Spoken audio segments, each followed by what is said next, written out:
Assalamualaikum warahmatullahi wabarakatuh. Perkenalkan, nama saya Rosdileka Putri dengan NIM 2303847. Saya dari kelas 1A, saya dari kelompok 4. Di sini saya akan membahas tentang landasan ekonomi pendidikan dengan dosen pengampu Ibu Primanita Solihah Rosmana, MPD.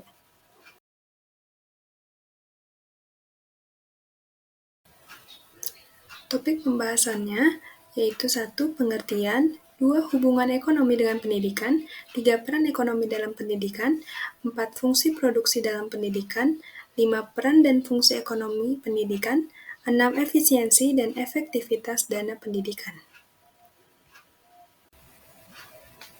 Ekonomi adalah sistem aktivitas manusia yang berhubungan dengan produksi, distribusi, pertukaran, dan konsumsi barang dan jasa.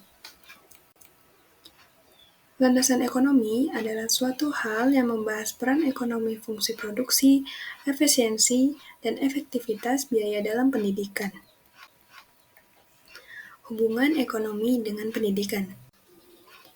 Manusia merupakan faktor produksi aktif yang dapat mengakumulasikan modal, mengolah dan memanfaatkan sumber daya alam, membangun organisasi sosial, ekonomi, dan politik.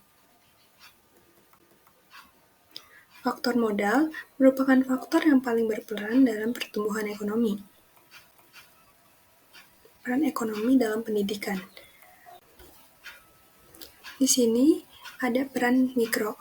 Contohnya yaitu 1. Tingkat perekonomian keluarga mempengaruhi perencanaan pendidikan. 2.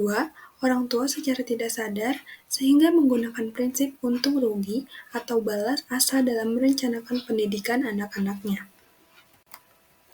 Peran makro yaitu 1. Terlaksananya sistem ganda dalam pendidikan. 2. Muncul sekolah-sekolah unggul yang didirikan oleh orang kaya khususnya di alam sarana dan prasarana pendidikan. Fungsi produksi dalam pendidikan. Di sini ada 3 poin, yaitu fungsi produksi administrator, fungsi produksi psikologi, fungsi produksi ekonomi. Fungsi produksi dalam pendidikan ini bersumber dari buku Thomas, yang membagi fungsi produksi menjadi 3 macam, yaitu 1. Fungsi produksi administrator, 2. Fungsi produksi psikologi, 3. Fungsi produksi ekonomi. Sementara itu, yang dimaksud fungsi produksi, adakah hubungan antara output dengan input. Jadi, suatu organisasi pendidikan dikatakan produktif kalau paling sedikit memiliki keseimbangan antara output dan input. Fungsi produksi administrator atau input ialah segala sesuatu yang menjadi wahana dan proses pendidikan. Input ialah sarana dan prasarana, media belajar, alat peraga, buku disket, film, kertas, dan waktu guru dan staf dalam bekerja untuk melayani peserta didik. Pada fungsi produksi administrator yang dipandang input adalah segala sesuatu yang menjadi wahana dan proses pendidikan.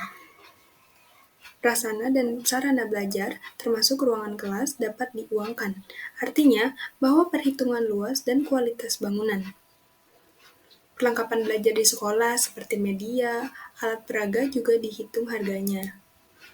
Buku-buku pelajaran dan bentuk material lainnya seperti film, disket, dan sebagainya. Barang-barang yang habis dipakai seperti zat kimia di laboratorium dan sebagainya. Waktu guru bekerja dan perangkat pegawai administrasi dalam memproses peserta didik harus dibeli dan dibayar. Sementara itu, yang dipandang sebagai output adalah berbagai bentuk layanan dalam memproses peserta didik seperti menghitung SKS dan namanya peserta didik dalam belajar. Fungsi produksi psikologi atau input ialah berbagai bentuk layanan dalam memproses peserta didik. Lazimnya, layanan ini dihitung lewat sistem kredit semester atau SKS. Output ini ialah peningkatan kepribadian, pengarahan dan pembentukan sikap, penguatan kemauan, peningkatan estetika, penambahan iptek, pemanajemen pikiran, dan peningkatan keterampilan. Pada fungsi produksi psikologi yang dipandang sebagai input, sama seperti fungsi administrator. Output fungsi produksi psikologi ialah semua hasil belajar siswa yang mencakup 1. Peningkatan kepribadian, 2. Pengarahan dan pembentukan sikap, 3. Penguatan kemauan, 4. Peningkatan estetika, 5. Penambahan pengetahuan, ilmu, dan teknologi, 6. Penajaman pikiran, 7. Peningkatan keterampilan. Fungsi produksi ekonomi diperhitungkan dengan mencari selisih antara input dan output. Hasilnya menjadi parameter akan keberhasilan lembaga pendidikan. Pada fungsi produksi ekonomi yang dipandang sebagai input adalah 1. Biaya pendidikan, 2. Semua uang yang dikeluarkan secara pribadi untuk keperluan pendidikan, 3. Uang yang mungkin diperoleh lewat bekerja selama belajar atau kuliah. Outputnya adalah tambahan penghasilan peserta didik kalau sudah tamat bekerja, jika orang ini sudah bekerja sebelum belajar atau kuliah.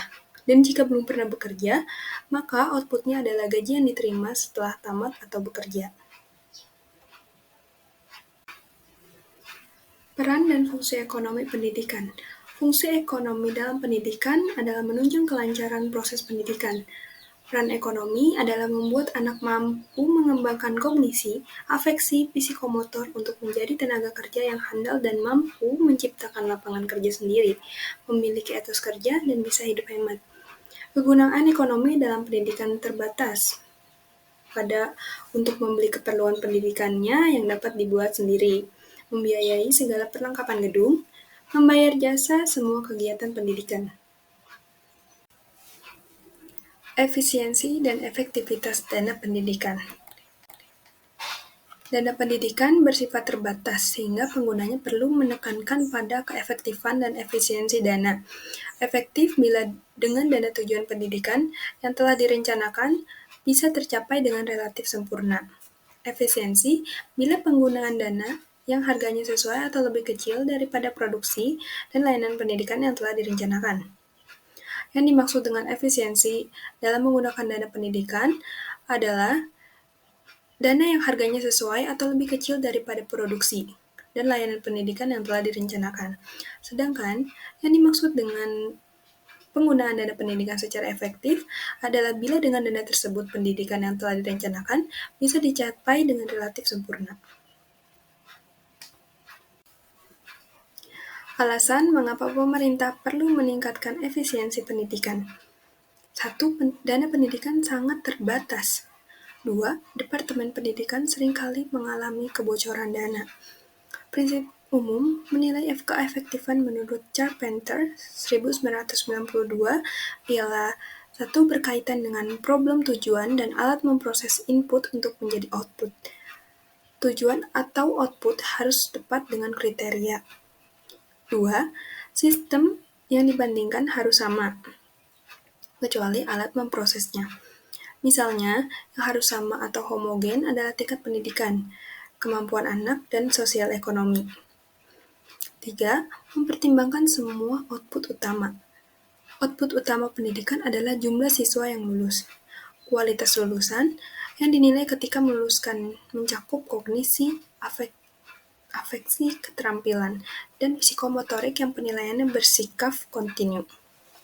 4. Korelasi. Korelasi diharapkan bersifat kausalitas, yaitu korelasi antara cara memproses dengan output harus bersifat kausalitas. Faktor-faktor utama dalam menentukan efisiensi pendidikan ada 3 poin, yaitu penggunaan uang, proses kegiatan, dan hasil kegiatan.